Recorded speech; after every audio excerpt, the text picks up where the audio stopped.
This is a story about a boy with a white scarf. Zane always felt like he was living in two worlds, but never fully belonged to either. A 16-year-old British Pakistani boy. He moved through London's busy streets with his head down, clutching the white scarf his grandmother had embroidered for him when he was little. It was his shield, his comfort, and the last piece of a family that often felt distant.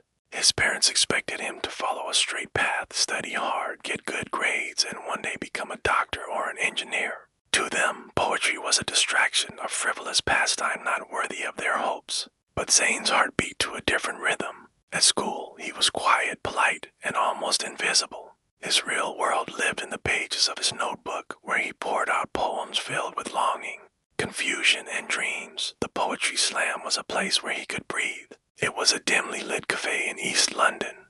Voices from all corners of the city gathered to share stories of struggle, hope, identity, and survival. When the theme Voices of the City was announced, Zane knew he had to be there. But standing in the crowd was easier than stepping onto the stage. For weeks, Zane prepared. Every night he practiced, reading his poems aloud to the walls of his room, clutching the white scarf. His parents noticed, but said nothing, too caught up in their busy lives. His mother traveled often for work as a pharmacist, and his father's world was buried in numbers and meetings. One afternoon, Zane's world shattered.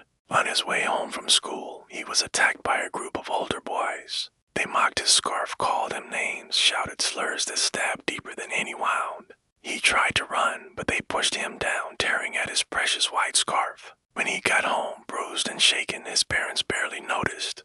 His mother was away on a trip, and his father buried himself in work, ignoring the fear in Zane's eyes. That night, Zane sat alone, the torn scarf in his hands, tears mixing with his anger and shame.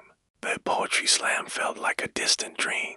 How could he stand in front of a crowd after being humiliated, after feeling so small? But then the poetry community reached out. One of the poets, a girl named Omara, sent him messages of support, reminding him that his voice mattered. She shared her own story of facing discrimination and doubt. Slowly, Zane felt a spark reignite. At the next slam, Zane took the stage. His voice trembled at first but grew stronger as he recited, "My scarf once white, now torn and stained. Like the city streets, bruised but unchained, I carry my stories, my fears, my pain, and still I rise like London's rain." The crowd erupted in applause. But more important than the cheers was the feeling inside that he belonged. Over the following months, Zane found a new family among the poets, artists, and dreamers. But his home life grew colder. His parents pressured him harder, insisting he focus on real goals.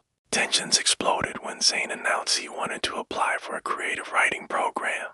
"You're throwing away your future," his father said angrily. "This isn't who we are." His mother, torn between duty and love, said little but looked sad. One night, after a fierce argument, Zane packed his bag and left home.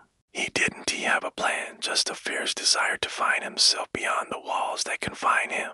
He spent days couch surfing, sometimes staying in shelters, other times sleeping in the park. His white scarf, patched but intact, was the only constant. During those lonely nights, Zane wrote furiously, his poems growing darker but more powerful. He wrote about pain, identity, love, and survival. The city's cold streets were harsh, but they also taught him resilience. Eventually, a local community center took him in.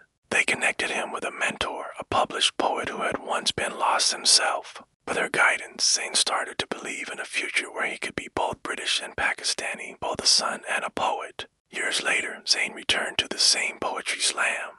This time, he was on stage not as a shy boy, but as a confident young man. His white scarf still wrapped around his neck, worn but proud. He read a new poem, "Between Two Worlds, I walked alone with a scarf, a pen, and dreams unknown. I lost myself to find my voice, and in the silence made my choice." As he finished, the audience rose to their feet. Tears glistened in Zane's eyes, tears of pain, of struggle, and of triumph. His story was not just about poetry or scarves. It was about finding a place where your voice matters. Even when the world tries to silence you, if this story spoke to you, like, comment, and share it with someone who needs a little inspiration. Subscribe for more coming-of-age stories, because small dreams can lead to wild lives.